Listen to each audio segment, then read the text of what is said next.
BeastMovie Review and Film Summary, 2022, Roger Ebert. Director Baltasar Kormákur's Beast is better than most mid-August releases. It executes its wild animal gone rogue premise in just under 90 minutes. Veteran cinematographer Philippe Rousselot shoots some gorgeous views of the South African wilderness. There's a formidable foe that seems omniscient and indestructible, not to mention righteously vengeful. And yes, that scene from the trailer where Idris Elba punches a lion in the face is in the movie. It's easy to imagine Leo the lion rolling his eyes in disbelief, because like the monster in this movie, the current MGM logo is an odd-looking CGI interpretation of a lion.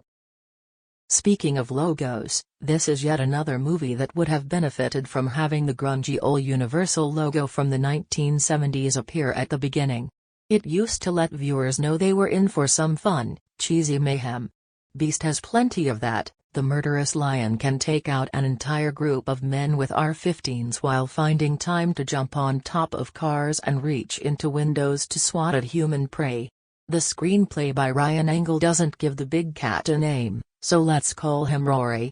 Rory is presumably pissed that poachers have killed his entire pride, therefore it's his mission to execute every human he encounters with extreme prejudice.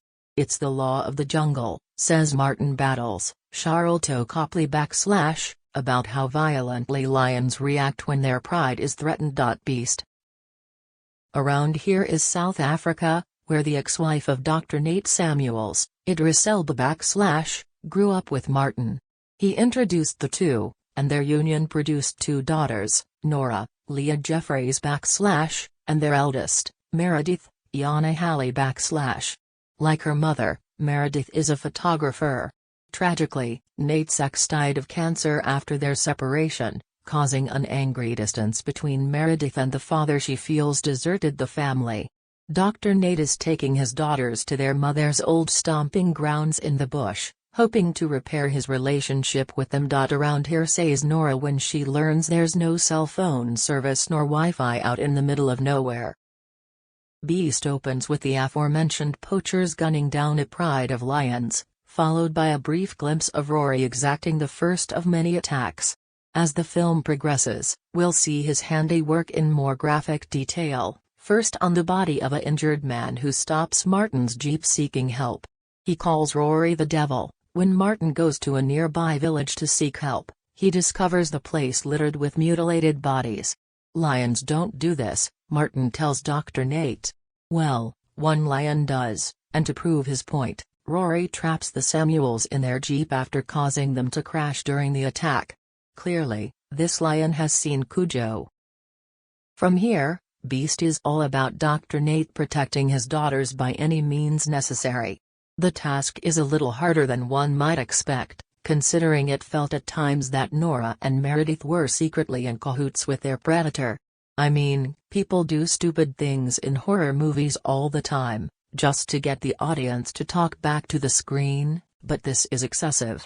Whenever Nate tells them to stay in the car, they don't. They wander off at inopportune moments, knowing full well that Rory's out there biding his time. When their father is trying to silently evade his nemesis, his kids start blowing the damn Jeep horn and trying to engage him on a walkie-talkie. While Jeffries and Halley effectively convey fear and heroism, one scene of retaliation against their foe is a definite crowd pleaser. The screenplay often reduces them to frustrating antics to garner suspense. It's worth noting that Beast and the recent, far superior film, Prey both have messages about hunters ravaging the animal kingdom and paying dearly for it. They also have in common the examination of a sibling bond and the message that protecting one's family is the ultimate goal of survival. The climactic showdown in both films boils down to the hero using what they know about their location and their foe, though this film requires a lot more suspension of disbelief. When Dr. Nate goes mono-a-pause with Rory for the last time, I expected Bill Conti's theme from Rocky to start playing. If Idris Elba can wrestle lions on screen, there should be no further arguments about his credentials to be the next James Bond.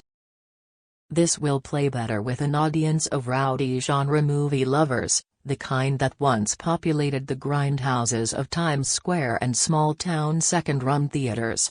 I suspect people want to be distracted by something that makes them stand up and cheer. Beast serves that purpose well enough. Kormákur knows how to toy with the audience, filling his background shots with ominous objects that may or may not be Rory the Lion. Elba and Copley play their characters straight enough to be convincing while not losing sight of the kind of movie they're making. I'm marginally not recommending Beast because I couldn't get past the aforementioned screenplay issues, plus there are some odd, completely out-of-place dream sequences involving Dr. Nate sex that look like outtakes from Beyoncé's Black is King. Still, if this flick strikes your fancy, by all means you should go. It doesn't overstay its welcome, and the ending is unexpectedly abrupt yet satisfying. If nothing else, Beast provides the first example I've seen of a theory I'll call Chekhov's lion. You'll know it when you see it.